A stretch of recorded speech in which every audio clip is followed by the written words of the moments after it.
Buenas noches y bienvenidos a un nuevo programa de Susurros Jurídicos. Hoy vamos a hablar con Miguel Diez Díaz, director de la zona noroeste de la SGAE, y nos va a hablar de una sentencia muy interesante que ha salido hace poquito. Una sentencia sobre la propiedad intelectual de los abogados y el trabajo que realizamos. Yo creo que es algo que nos ocurre siempre, que por respeto, por compañerismo, compartimos muchísimo nuestros modelos, nuestros formularios, nuestras demandas, nuestro trabajo, pero que no sabemos hasta qué punto está protegido por la propiedad intelectual. Todos tenemos experiencia sobre esto. La sentencia es súper interesante. Estamos JR, Inma, Mar, Antonio, y por ahí está también Yolanda. Y yo creo que, Miguel, te vamos a dejar que nos hagas una pequeña introducción de la sentencia y luego empezaremos, como siempre, a hacerte muchísimas preguntas. Muchísimas gracias por estar con nosotros. En la previa anuncio hemos estado hablando de las GAE, que tiene muchos amigos, muchos detractores. Eso te vamos a reservarlo para otro programa que nos parece muy, muy, muy interesante, porque hay muchísimo de lo que hablar ahí y yo creo que es otro tema que nos puede encantar. Pero hoy te vamos a aprovechar para, sobre todo esto, sentencias, propiedad intelectual del abogado y todas estas cosillas. ¿Te parece? Pues te doy la palabra. Bueno, en primer lugar, muchas gracias. Agradeceros la invitación, porque siempre es un placer veros, aunque sea online, y escucharos. Y bueno, y felicitaros por la labor de este podcast, de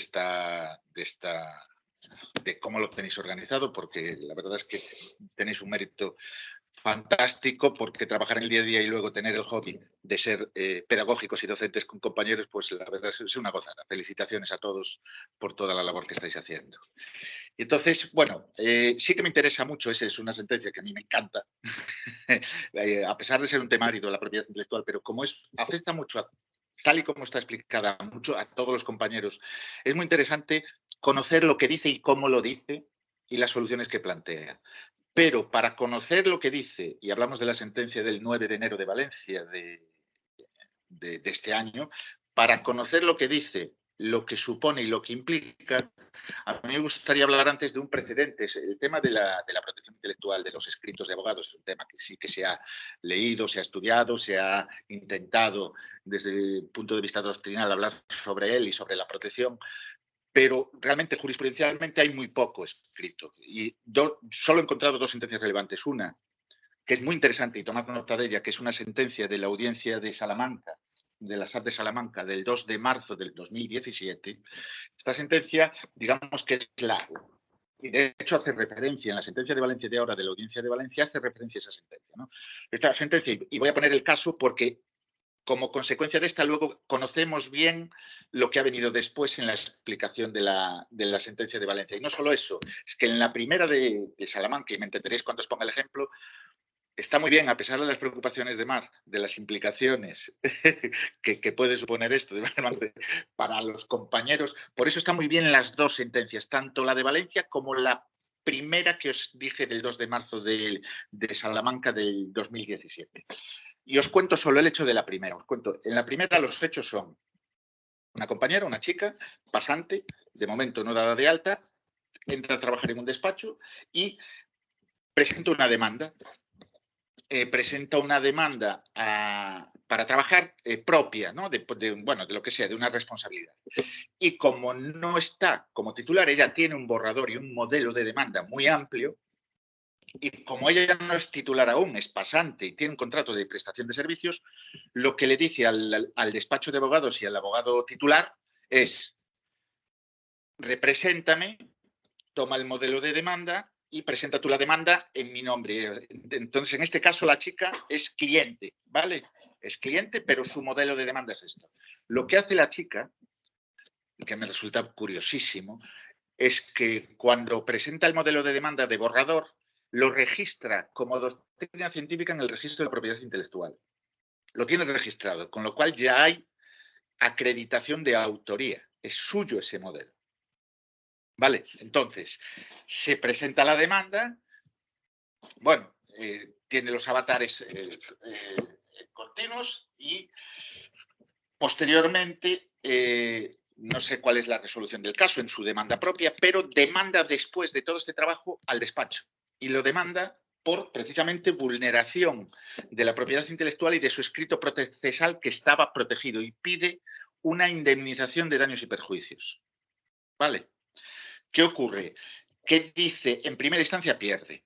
Entonces, el caso queda claro, ¿no? Una pasante no puede ejercer, se lo da a su titular, él se presenta, pero además ella como demandante, quiero decir, pero el trabajo ya lo hizo ella y lo había registrado.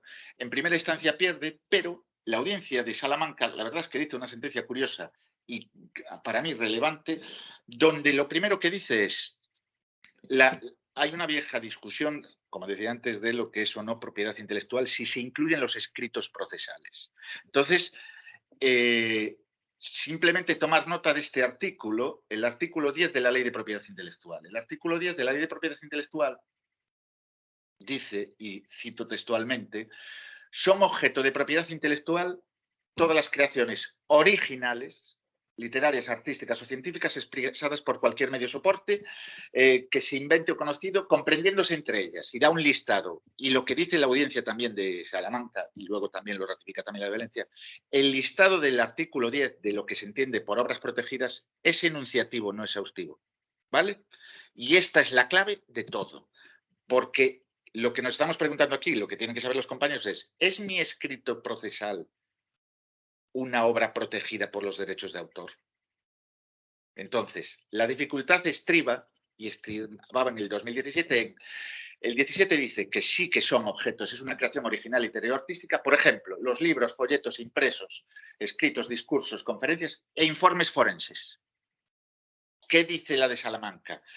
Podría, y se entiende, un escrito procesal como parte de informe forense de naturaleza análoga. Porque la cláusula de cierre del artículo 10.1a dice cualesquiera otras obras de la misma naturaleza. Con lo cual, la decisión, y voy a ir rápido porque no quiero meterme en temas, la decisión de la Audiencia de Salamanca es sí, el escrito procesal es un escrito de obra objeto de protección por el artículo 10.1a. Hasta ahí bien. Entonces, si está ahí bien, derivan unas consecuencias esa protección. Es decir, si una obra es protegida, tiene una serie de derechos que son morales y patrimoniales. Son las dos patas del derecho de la propiedad intelectual. Derecho moral, con una serie de requisitos, y derechos patrimoniales. Y pide ella, como indemnización por el uso de esos 24.000 euros, por plagio. Porque la demanda, estoy hablando del 17, ¿no? Demanda a su despacho y a su abogado por plagio. Además, ella lo tiene registrado en la propiedad intelectual. Antes de que introduzcas la sentencia, al haber hecho el trabajo dentro, como becaria, como pasante, dentro de un despacho de abogados, esto es un poco como las patentes, las marcas, ¿hasta qué punto el material que le ha dejado el despacho, hasta qué punto el trabajo, el conocimiento de otros abogados dentro de ese despacho que le han ayudado a hacer ese formulario, influiría sobre su derecho a la propiedad intelectual? ¿Vale? Ya me dices la sentencia. Igual le he metido esa pregunta demasiado pronto, pero para reflexionar sobre ello también. Ya sabes. En este caso, por lo menos tal y como aparecen los hechos descritos, creo que ella cuando ya llevó de becaria ya tenía registrado el documento y fue el que se lo facilitó al abogado, tal cual. Es decir, sobre todo es clave una cosa, importante a efectos de prueba, pero aquí en cualquier tipo de derecho. Es decir, el registro de la propiedad intelectual da fe de esa autoría. Muchas veces, y hago un inciso, en las GAE siempre nos preguntan, ¿y el registro en las GAE? No, nosotros en las GAE el registro puede suponer un indicio de registro de una obra, pero es para la gestión de la comunicación pública y de los derechos de simple comunicación. Lo que da fe es el registro de la propiedad intelectual. Yo me compro un piso y voy al registro de la propiedad inmobiliaria. Yo creo una obra, es una propiedad intelectual y me voy al registro de la propiedad intelectual. Entonces, esta chica, por lo que da a entender los hechos, es que ya lo registró previamente, ya lo tenía, era una becaria que venía, una estudiante argentina que aún no estaba colegiada de abogado y con toda la cautela del mundo pasó en este caso, Willy, es decir, por lo menos por lo que da a entender. Otra cosa, yo entiendo perfectamente lo que dices tú, hasta qué punto esa obra original viene derivada del estudio, pero también voy a ejercer aquí de abogado del diablo, y un músico que compone una obra original también tiene influencias y conocimientos de otras obras y de los estudios de música que ha hecho previamente. De lo que se trata es de la originalidad, que es lo que define muy bien, luego lo hablaremos en la de Valencia, esa obra en sí misma, es decir, estudiada autónomamente en sí misma si cumple todos los requisitos del artículo 10. Y aquí, independientemente de tu formación en ese despacho, estoy, digamos, hablando en ese sentido, ¿no? Podría, en este caso, creo que queda acreditado eso. Bien, Entonces, lo que dice la sentencia de Salamanca, que empieza la del 17, es obra protegida un escrito procesal. Me parece correcto, además, porque el 10b es un informe forense o de la misma naturaleza. Esto ya lo desglosa mucho más adelante la de Valencia, ¿vale? Lo explica con más profusión. Entonces, queda acreditado que está protegida la obra de un escrito, nuestros escritos, vuestros escritos como obra original, y te dicen demanda por plagio y daños y perjuicios. Pero ¿qué dicen aquí? Y esto es muy interesante, por eso tenía que hablar de esta sentencia, como paso previo a la otra. Le desestiman la indemnización. ¿Por qué? Lo que dice es, en este caso, ella le contrató como abogado, con lo cual consintió en primer lugar a que utilizara su escrito. Y le contrató. Y además de eso, queda probado que este escrito, y esto es clave, se adaptó al proceso. Es decir, de un borrador, luego cogió ya forma procesal mucho más concreta. ¿Vale? Entonces dice, si se adaptó a un proceso concreto, un escrito, se modificó, ¿vale? Entonces, en este caso sería parecido a una venia o una autorización ya. Al adaptarse, lo que sería una obra compuesta. Una obra compuesta puede ser que necesitas, en teoría, la autorización de una obra preexistente. Os pongo un ejemplo en el ámbito que nos movemos en la Sociedad General de Autores. Una obra compuesta, por ejemplo, es un videoclip donde, o en una publicidad, hay una obra audiovisual y se incorpora una música posterior o una música anterior. Pues cuando tú pones en un vídeo o en una publicidad, eso se llama de sincronización en este caso, una música preexistente, necesitas la autorización del autor de la música preexistente para incorporarse a esta obra. Salvando las distancias, ¿sería Elton John y Bernie Taupin en las letras y la canción? ¿O no? Letra y canción es una obra de coautoría en ese caso. La obra compuesta se define, obras derivadas está en el 8, sí, en el 9. Mira, se considera obra compuesta una obra nueva que incorpore una obra preexistente sin la colaboración del autor de esta última, sin perjuicio de los derechos que le correspondan. Pues pongo por eso sería un derecho de siglo. Se produce más en el ámbito audiovisual, por ejemplo, ¿vale? Es decir, donde incorporas música en un videoclip, o sea, perdón, un videoclip, en una publicidad. Entonces, necesitas la autorización existente, la autorización no colabora la anterior. En este caso no colabora la pasante, pero hay una obra compuesta, lo decide ahí, dice, tiene derecho, tiene unos posibles derechos, pero, por tanto, descarta el plagio. Dice que es una obra compuesta, lo hizo sin autorización, descarta el plagio, pero tiene posibles derechos. ¿Qué ocurre aquí?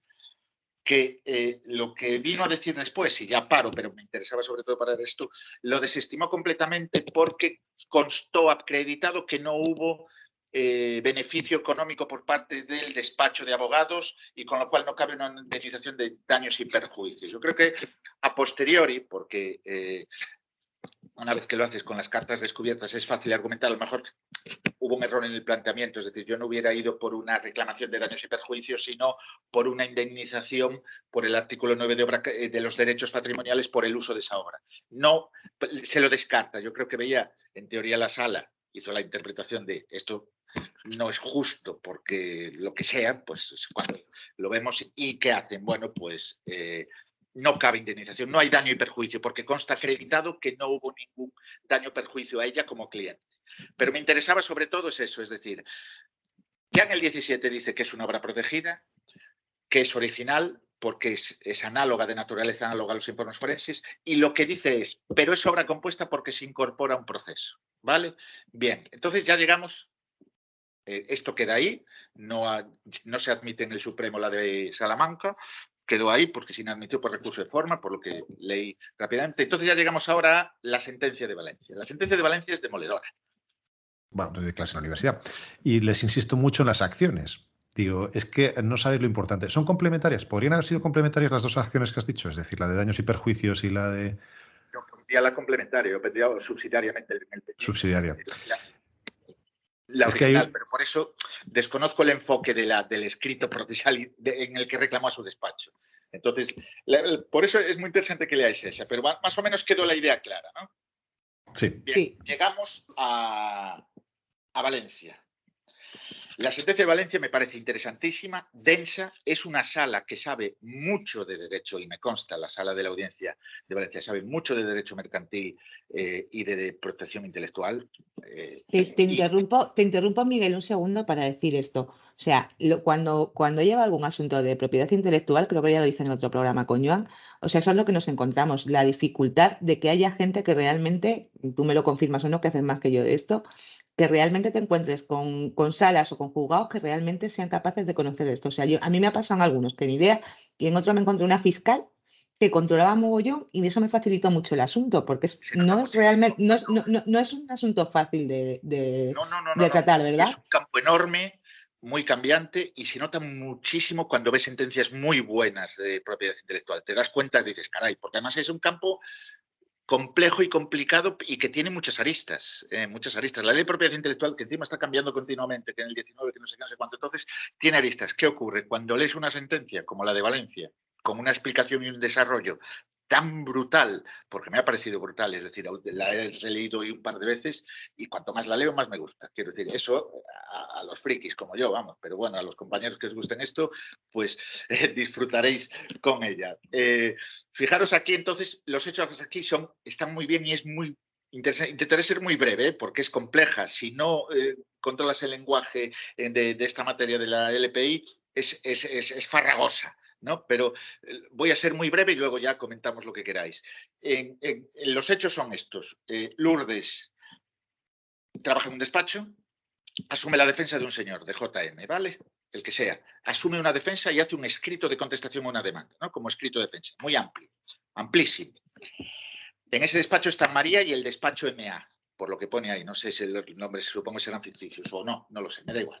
Forma parte de MA y Álvaro es un socio y María hace una contestación a posteriori de otro acusado.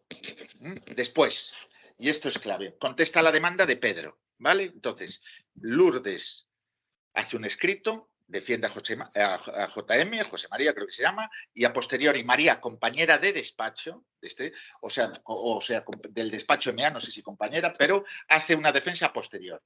Bien. Y ella, y esta es la clave, María, en la contestación a la demanda de Pedro, empieza: hacemos nuestros los fundamentos de la codemandada. Todos lo hemos hecho. Quiero decir, hacemos nuestros fundamentos que te interesan en la defensa. Hacemos nuestros los fundamentos del escrito de contestación de José María. Y a partir de ahí hace una contestación que luego ya desarrollaré. Cuando acaba esa sentencia, Lourdes demanda por vulneración a los compañeros, a María y al despacho, por vulneración del escrito procesal y de propiedad intelectual, vulneración de su escrito, porque el escrito posterior dice que es una vulneración sin autorización. ¿Qué ocurre? Reclama también por dos vías, ¿no? Primero, la vulneración con una serie de derechos económicos y también una responsabilidad extracontractual. En primera instancia se desestima y en segunda instancia la audiencia, que es la sentencia está del 10 de febrero, 9 de febrero, o sea, del 9 de enero, de hace nada, sí que estima y sí que entiende que hay vulneración de la ley de propiedad intelectual en su artículo 10. Y vuelve otra vez y analiza el artículo 10. Esta es la clave, el artículo 10A. Es decir, para que se entienda que se protegen los escritos procesales es la interpretación del 10A. Son objeto de propiedad intelectual todas las creaciones literarias, artísticas, científicas expresadas por cualquier medio, comprendiéndose entre ellas, y vuelve a insistir aquí en el carácter original del escrito y en el carácter de informe forense. Es decir, dice la sentencia que el artículo 10 es una lista no exhaustiva, es enunciativa, y que la coletilla, cualesquiera de la misma naturaleza, incorpora los escritos procesales, como en este caso el escrito de Lourdes de defensa. Se entiende de la misma naturaleza que el escrito. Es un escrito de abogado, es un escrito de naturaleza análoga al informe forense y, por tanto, es un escrito protegido, sin ninguna duda.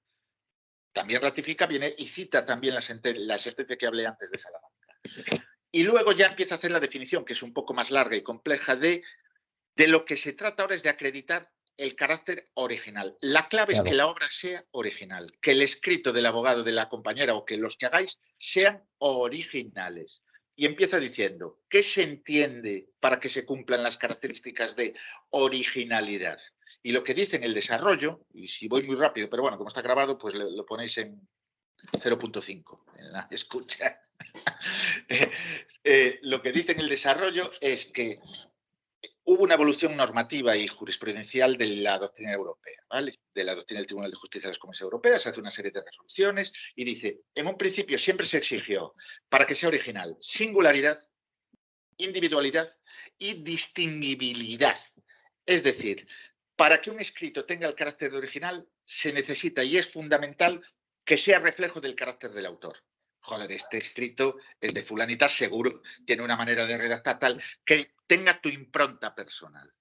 Eso es eso, Miguel, a mí te paro ahí, porque eso me interesa mucho. Porque es que claro, un escrito procesal, quitando que yo pueda escribir en Times New Roman, espacio 1,5, tamaño 12, y que pueda tener ciertas coletillas en mis escritos procesales, son escritos técnicos.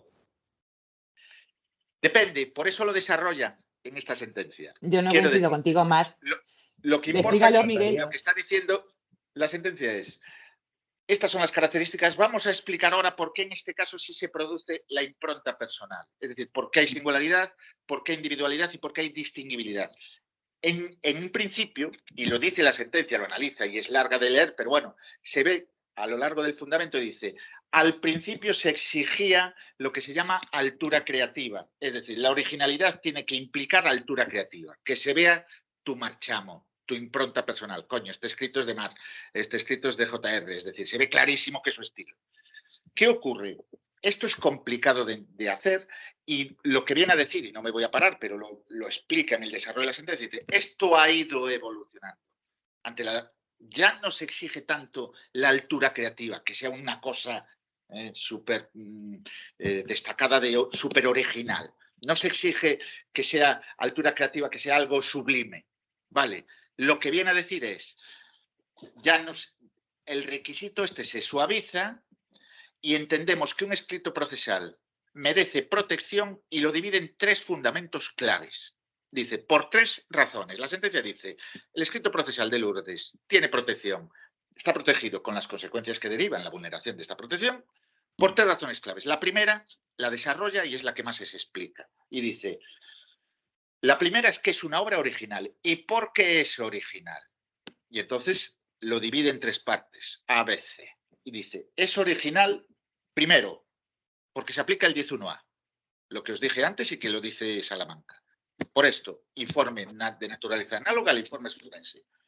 Segundo, es identificable con precisión. En este caso es un escrito súper extenso con un tratamiento propio que hace la compañera, donde hilvana una serie de fundamentaciones donde se ve perfectamente que hay un trabajo manual, no de copy-paste. ¿Vale? Hace las interpretaciones que sean. Fijaros que estamos hablando de una argumentación, una contestación, un derecho de defensa de más de 50 hojas. Con lo cual hay motivos para ir analizando las características del escrito. Dice, se ve identificable por precisión y luego lo desarrolla ahí, lo podéis leer después, pero me interesa que tengáis el titular, ¿no? Porque por el desarrollo que hace es enorme y se ve perfectamente que hace mucho trabajo de carpintería, hablando entre nosotros en Román Paladino, ¿vale? Es decir, mucho trabajo pro, ¿vale? Y luego, su elaboración, para que siga siendo original y porque acredita que es original, implica toma de decisiones complejas donde se percibe el carácter de su profesionalidad. Es decir, es muy complejo el tema, es muy amplio y ya digamos que se lo ha currado muchísimo. Con todas las interpretaciones, porque, por ejemplo, no copia literalmente lo que trasluce la fundamentación, como lo explica. No hace un copiar una sentencia larga y la copia tal y como dice la sentencia. No. Hace copia de párrafos concretos de sentencias que son aplicables al caso, hace una valoración. Eso ya, como estamos entre abogados, todos sabemos perfectamente lo estamos visualizando, ¿no? Hace una valoración solo de un párrafo concreto, hace la valoración de la incorporación de los hechos ahí, etcétera, etcétera. Y va haciendo uno. Es decir, hace una labor profesional inmensa, la profesionalidad de la compañera. Básicamente que se siente que está disfrutando cuando está redactando la demanda, ¿no? Claro, y que se ve que lo ha hecho, que eso lo vemos todos. Cuando ves una demanda buena de un compañero de enfrente dices, joder, qué bueno es, cómo hilvana la jurisprudencia que ha encontrado al caso concreto, cómo la razona, etcétera, etcétera. Y aquí sí que se está viendo una impronta personal. Es lo que están diciendo la sala, ¿no? Entonces, tú estás leyendo esto y dices, caray, debía ser buena, ¿no? Entonces, y luego, entonces, se ve y dice, lo relevante para la originalidad. Estamos en el punto, en la primera parte, ¿no? Que dice, hay por tres razones. La primera razón es la originalidad, por ABC, lo que os estoy diciendo, dice, pero lo relevante fundamentalmente es esto, es la selección de la jurisprudencia, la disposición de los textos y el tratamiento de los contenidos, lo que os estoy diciendo. Se ha hecho un currazo muy bueno, muy profesional. Y eso es lo que determina la originalidad. Esto sale de ella. Sale de ella y se lo ha hecho ella. Y además, con la prueba de que es el escrito inicial. ¿Vale? Entonces, una vez que es original el primer escrito, vamos a la segunda razón. Una cosa, Miguel, antes de dejar la originalidad detrás, muchas veces nosotros cogemos primero modelos, sobre todo los compañeros, las compañeras que están empezando en la profesión. Oye, sí. También cuando llevamos más tiempo con situaciones nuevas. Yo recuerdo... Generas tu propio formulario. Yo lo hacía siempre. Sí, hago uno muy amplio y a partir de ahí sobre temáticas parecidas lo adapto. Correcto, pero muchas veces partimos de un modelo, digamos, un génesis, ¿no? De un modelo de algo, de alguien, de alguna... Ya la originalidad ahí, yo creo, o pregunto, ¿no se pierde en gran parte o...? Depende, pero por eso hilvana y describe, por la complejidad, lo que hace es el tratamiento continuo de todos los documentos. Es decir, en un modelo borrador no pones la jurisprudencia aplicable al caso concreto, ni haces una valoración concreta de un párrafo concreto relativo a eso que te viene muy bien. Haces un modelo de fundamento jurídico procesal X, de desarrollo del fondo, pero el modelo, como dices, JR, es un modelo genérico. De lo que se trata aquí para acreditar la originalidad es sobre un borrador, en este caso concreto, implementalo y hazlo muy amplio, pero con cosas concretas, porque es lo que dice, aporta muchísima jurisprudencia, pero no toda. Párrafos muy concretos que valora. Con lo cual, hace, digamos, teje toda la obra, que se ve que es suya. Pero la clave, aparte del que se ve que es un curre profesional y de él, o de ella en este caso, la clave viene después, en la segunda razón. Y me dice en la segunda razón la sala, bien, ya es original, ya se aplica el 10A y ha hecho un curre que se acredita su autoría y su impronta personal por esto. Pero hay excepciones, porque fijaros que os decía antes, que hace una cita de autoría. Es decir, nos remitimos a la argumentación de ella, con lo cual parece entender que aquí ya me libro. Es lo que se llama el derecho de cita, es una excepción a la propiedad. Pero te lo desmontan, no hay derecho de cita aquí. Y te dice, ¿por qué no hay derecho de cita? Porque bastaría, si hubiera hecho la compañera María, nos remitimos a la argumentación de Lourdes, de la compañera tal en relación tal, y se remiten con ese derecho de cita. Por ejemplo, en los libros académicos, en doctrina, cuando tú haces el derecho de cita, haces una nota a pie de página citando la obra donde tienen que ir a buscarla. Aquí no. ¿Qué hizo aquí? Nos remitimos a esto y transcribe literalmente las 50 hojas. Y dice, ya no se aplica el límite del derecho de cita, no se produce. Desmonta ya eso. Esa es la clave, que también es muy bueno que lo sepan los compañeros. Oye, si vas a reproducir, cita, pero no copies. No lo hagas tuyo, sino cítalo. O sea que Miguel, si cogemos pero un texto... entonces sería tal como escrito de conclusión, penal, escrito de conclusión provisional, me remito al informe, me he escrito el escrito del Ministerio Fiscal. Claro. Y punto. Claro. Porque yo creo que el 99,9999 claro, pero es que en este caso no lo hacemos así. En este caso presentó las 50 hojas, las transcribió literalmente. Que es lo que hacemos siempre. Es claro. Que lo hacemos. No. Perdona. Normalmente tú en los escritos de acusación... quiero decir, te remites, vétele a leer el trabajo de la compañera, que me viene muy bien. No, a ver, para que explique. Para que voy a explicar lo que acabo de decir. Luego JR y Manu, ¿vale? Yo no voy plagiando por ahí escritos de los compañeros. Vamos a ver si lo que quiero a ver si mañana me va a caer a mí Miguel con todo el peso de la ley. No, no era yo. No, lo que yo quiero decir es que cuando hacemos escritos procesales, conclusiones, las conclusiones provisionales en derecho penal, y ya está hecho el escrito del fiscal, que me diga a mí quién. A no ser que sea una cosa muy concreta en la que tú tengas una visión muy particular, muy diferente, por ejemplo, a la del Ministerio Fiscal. Estás confundiendo cosas. Estamos hablando de, Vale. de un argumento en la que hay 50 folios en las que se coge. O sea, no es que tú te adhieras, pero claro, sí hay cosas en procesal que es lo que es y que además por No, que tú economía te adhieras, procesal, no. todo Que tú decimos, transcribas, yo no transcribo, ¿no? no, o me adhiero o no me adhiero.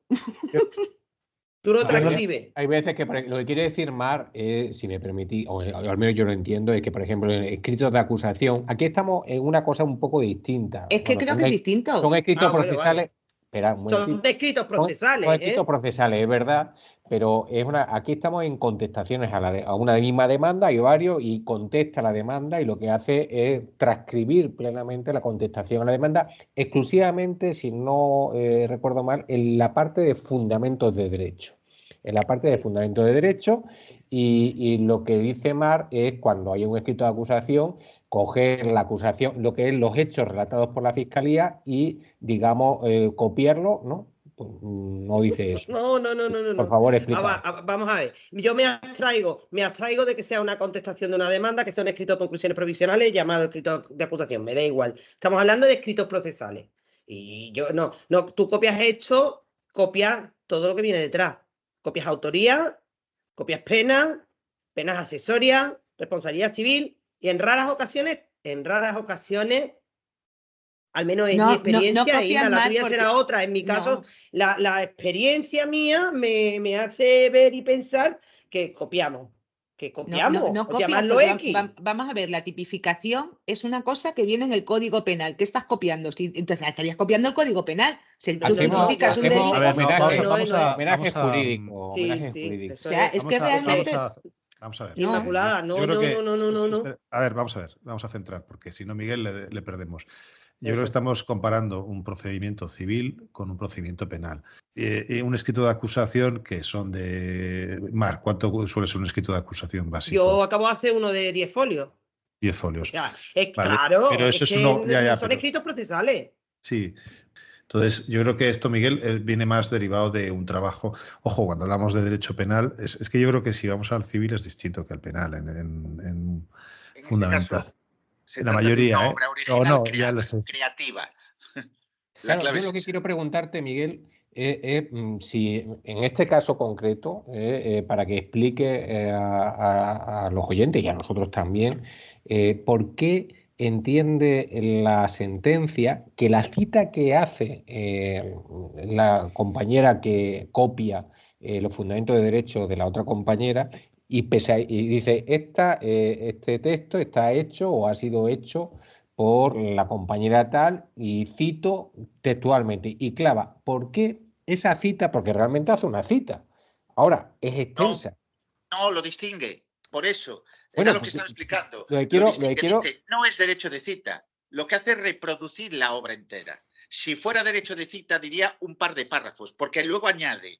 Perdona, José, JR, luego añade, no solo no es derecho de cita, que sería como hacen en las producciones científicas de una nota a pie de página, no solo es derecho de cita, sino hay un principio muy claro en los escritos procesales que se llama principio de economía procesal, donde tú te remites. Tampoco se cumple, porque lo que hace es copiar todo otra vez, 50 hojas. Aquí no estamos hablando de que podía haber resaltado un párrafo concreto o algo así. Lo que viene a decir es eso, es decir, ni hay derecho de cita porque no hace cita conforme a los cánones de una nota a pie de página o una obra científica donde solo la cita para remitir. Pero es que tampoco cumple el principio de economía procesal, porque por un principio de economía procesal bastaba lo que estamos diciendo, una mera remisión al escrito presentado en fecha tal. Me remito, señorías, a la lectura del fundamento jurídico cuarto, el que sea. No, es que lo copia, literalmente. Y eso es la clave aquí. Dice eso, no hay economía y no hay remisión, es transcripción. Y si es transcripción de una obra original, es una obra protegida que necesitaría autorización. Ergo, es una vulneración del artículo 10. Esto es lo que viene a concluir. Es decir, dice su elaboración es el resultado, dice, estoy leyendo literal, ¿no? Su elaboración del escrito de ella es el resultado de un proceso de toma de decisiones sucesivas y complejas desde el punto de vista sistemático y expresión de contenidos, donde es perceptible el carácter del profesional que lo suscribe. Es lo que estábamos hablando antes de la originalidad. Lo relevante también, en este caso, es que el resultado final de toda esa composición es fruto de las elecciones de la autora en la selección, disposición y tratamiento de los contenidos allí incorporados. Es decir, el resultado final es el fruto del esfuerzo profesional de esta autora, con inflexiones, enlaces, análisis con hechos del caso, alegaciones de otros sujetos intervenientes, para reclamar sobre ellos una originalidad creativa suficiente. Entonces, y luego, con lo de la cita que decías, JR dice, pero además la jurisprudencia de la Sala Primera, estoy leyendo la página 5, ¿no? La jurisprudencia de la Sala Primera ha advertido que en ningún caso resulta amparado por el derecho de cita la reproducción de una obra original cuando ésta no se incorpora a la obra subsiguiente para satisfacer una finalidad de análisis, comentario o crítica, sino para su comunicación, que lo que sucede de manera evidente cuando la reproducción cuestionada es muy extensa. Es decir, aquí no hay cita, porque no la cita para criticar o comentar. Claro, hay una reproducción y como se haga así, salvo... Claro, ya está citas algo para comentario. Pues lo puedes citar y comentar. Pero aquí no. Y tampoco, igualmente es conocida la difusión de usos y prácticas de creación y que escriban por razones de economía procesal y oportunidad en la reproducción de alegaciones de un previo interviniente. Pero es que aquí tampoco dice, porque lo que hace es, en la forma descrita, el acto de explotación cuestionado no supuso una sola remisión a las alegaciones expresadas de forma escrita, lo que hubiera sido aceptable, sino reproducción extensa e inconsentida. Con lo cual, esa es la clave. Ni hay derecho de cita porque no es un comentario sobre un texto, ni hay principio de economía procesal y oportunidad porque no hace una remisión a las alegaciones, sino reproducción extensa e inconsentida. Ergo, reproducción extensa e inconsentida y no consentida, vulneración de una obra que ha quedado acreditada anteriormente, que es original de ella, porque, con perdón, se lo ha currado muchísimo y se nota su mano y su impronta personal. Y como consecuencia de esto, lo que dice es, vamos a aplicar el artículo 138 de la Ley de Propiedad Intelectual, que es la tercera razón. Ha habido vulneración, no ha habido autorización, ergo, indemnización de daños y perjuicio y legitimación pasiva, porque hay dos cooperadores en este caso, ¿no? Es decir, se produce una indemnización que luego valora en 1.000 euros masiva, ¿vale? Porque no queda acreditado, la valoración es el listado del artículo 138 sobre las consecuencias y cómo se valora, bueno, ahí ya entra después. Pero la clave nuestra, a efectos que entiendo yo de este podcast o de estos comentarios, es la originalidad y por qué no es ni cita ni reproducción. Se produce y luego esto trae como consecuencia el 138 y el 140 de la Ley de Propiedad Intelectual. Dice, cuando se produzca tienes derecho a una indemnización, un resarcimiento de daños y perjuicios por esta vulneración. Y lo valora, en este caso, al final. Y sé que es complicado, pero espero haberme aclarado. Ya acabo con el comentario, digo, para que entendáis primero la de Salamanca y luego esta, es decir, las claves, vuelvo a insistir, para recapitular. Queda muy claro. Ciertamente queda muy claro. Las dos claves de obra original que se ha trabajado. Obra compuesta cuando es un escrito procesal de tu cliente, es decir, tú participas como una venia autorización, es una obra compuesta, y en este caso es originalidad, impronta personal, ya no se exige alta calidad creativa, sino que se vea que es suyo. Sí. Y no me vengas con un derecho de cita porque no es un comentario, ni tampoco con un derecho de economía procesal porque haces una transcripción exacta. Ergo, 10.1a, obra protegida. ¿Ves? Es lo que yo te decía, Mar, o sea, tú cuando te encuentras un recurso, te encuentras la contestación de un compañero que te parece magnífica y maravillosa y te encuentras un argumento estupendo, pues es que haces eso, por economía procesal, sí, me remito al compañero y a lo mejor coges un parrafito concreto y en esto concreto, pero efectivamente, y además desarrollas ese punto. Pero tú no coges toda la demanda de una persona y la pones. Un comentario crítico positivo de esa cita del compañero. Es que además me viene muy bien por esto. Aquí no. Efectivamente, es que eso es lo que yo creo que hacemos. O sea, y en otro escrito, por ejemplo, lo que decía Mar, en los penales es mucho más fácil. Me refiero que creo que es más difícil lo de ser más o menos originales en ciertas cosas porque es un procedimiento. De hecho, mira, nos contaba una cosa Miguel al final. Tú de verdad, ¿dónde eres súper original? En el juicio y en las conclusiones finales, Mar. Un escrito de calificación, al final no deja de ser susumir unos hechos que en los que puedes estar más o menos de acuerdo, pero son esos hechos, por mucho que les des vueltas, no son originales, son los hechos que hay.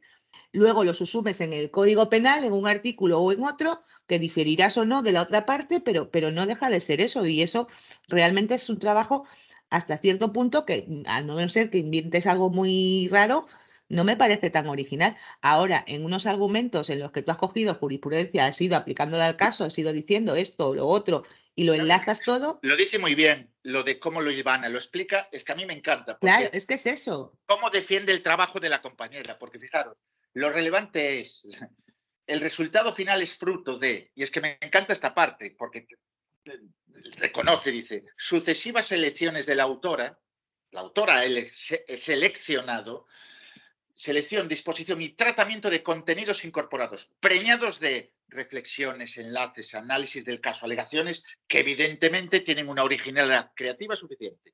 Esa es la clave. Para que se diga, artículo 10, esto es una obra protegida porque tiene derecho, o sea, Miguel, es autoría pura y dura. Que en penal, yo creo que en penal no puede suceder. Es la conclusión que me llevo. No, sí puede suceder mal, pero es un poco más difícil. Es tan feo y es tan horrible que no es mucho más honesto. No hay una pregunta, Miguel. ¡Ey! Por alusiones ahí. ¿Qué pasa? Hay una pregunta, Miguel, que hizo un juez en Twitter, la hizo en Twitter y dijo, dice, me ha surgido una duda. ¿Podría copiar en una sentencia esa argumentación sin citar? ¿Tendría alguna consecuencia?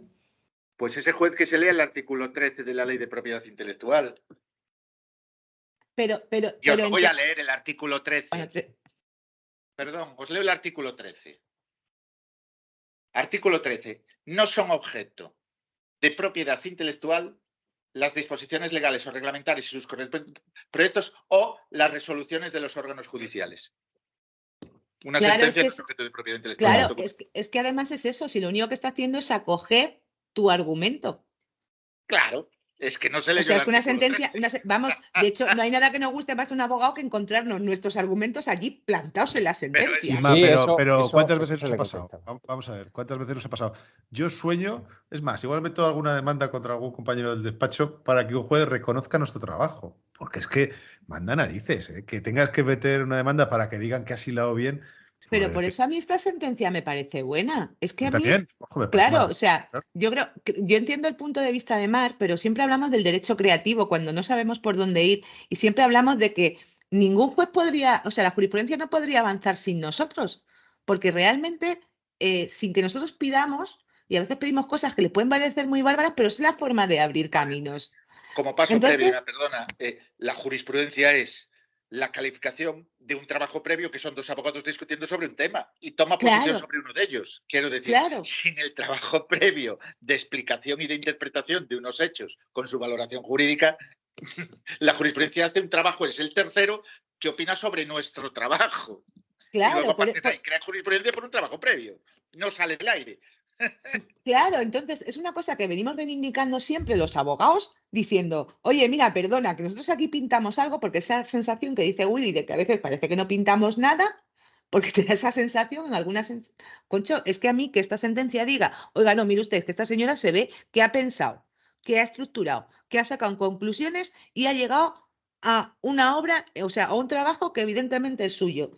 Y se ve que es una cosa intelectual suya, no que ha ido pegando y cortando. Pero defendiendo a Mar, la parte intelectual, la creatividad en el derecho penal es muy importante y el hilar las sentencias también. Es decir, yo creo que no hay que dejar de lado ninguna.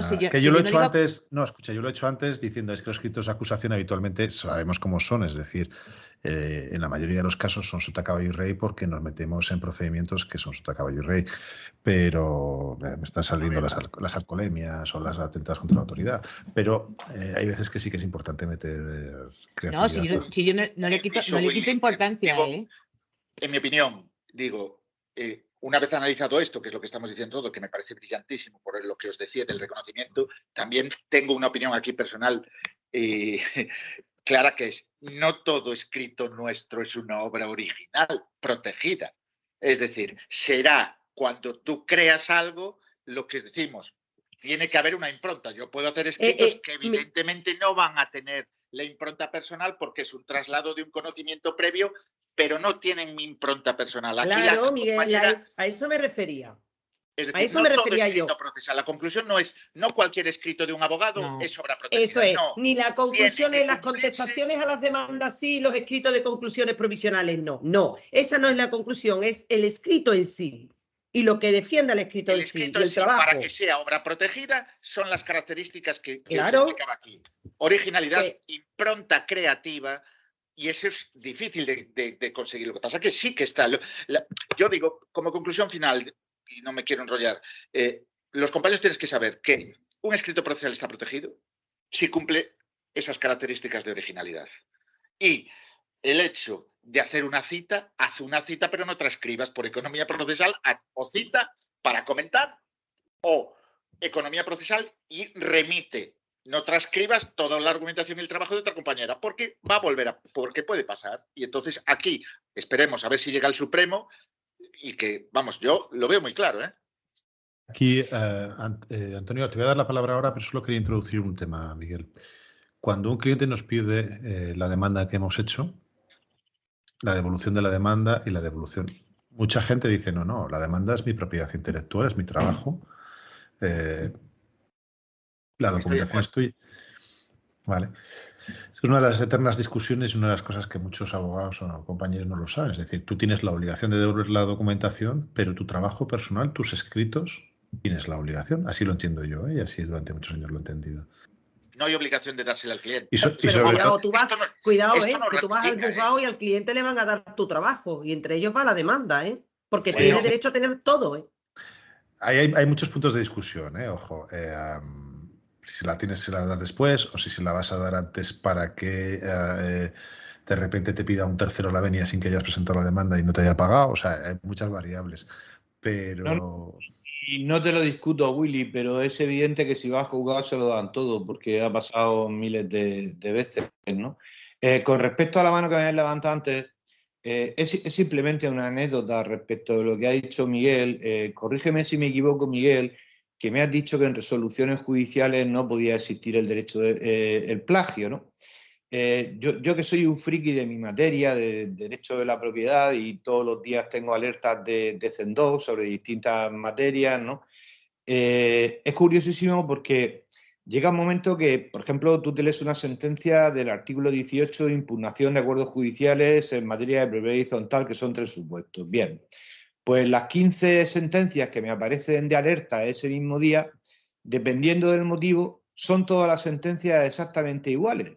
Quiero decir, que dictan las mismas sentencias como referencia, utilizan los mismos razonamientos y llega un momento en que son todos iguales unas de otras. ¿Quién empezó o hizo el primero? ¿No? Es como lo del nudo gordiano, ¿no? Pero llega un momento en que todas las sentencias, y cualquier compañero puede acreditarlo poniendo en CEN2 algo, un tema concreto, y viendo las distintas resoluciones, por ejemplo, audiencias provinciales, observa que en el 95% son todas iguales.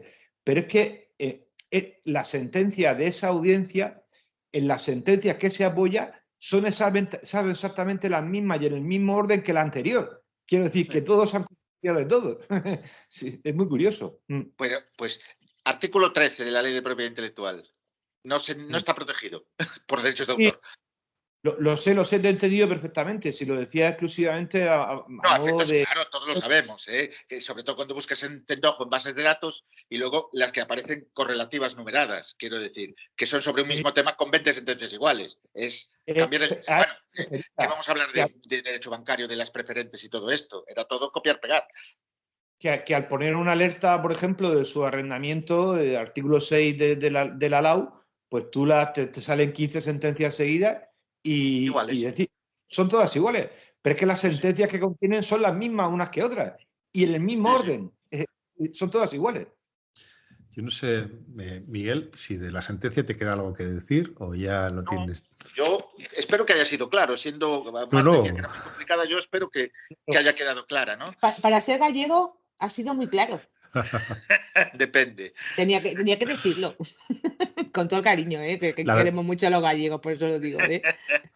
La verdad es que yo creo que de todos los que han pasado por aquí, nadie había contado una sentencia con tanto entusiasmo. De verdad, ¿eh? Digo que es que me encanta leer. Es que es un friki del derecho como administrativo nosotros, y es un friki de su tema. Que nunca interrumpimos mucho y hoy no, hemos interrumpido mucho menos que otras veces porque estábamos todos pues expectantes. Que conste.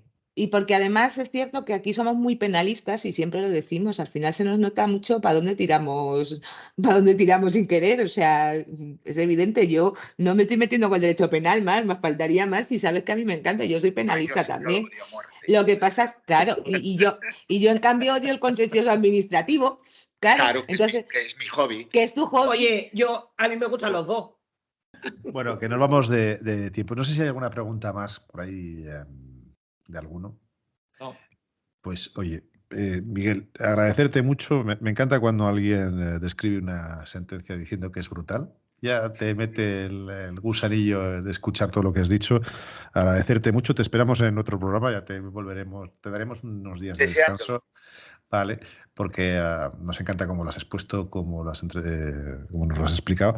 Es un tema que los abogados no lo conocen y el tema de la propiedad intelectual no la protegemos porque no consideramos que nuestro trabajo sea digno de protección muchas veces, ojo, o nos metemos muchísimo con los formularios y cogemos formularios. Yo he llegado a ver una demanda con el puesto arriba el logo de la empresa que había hecho el formulario, con 2 narices, la presentó así el abogado, porque yo creo que no sabía quitar el logo.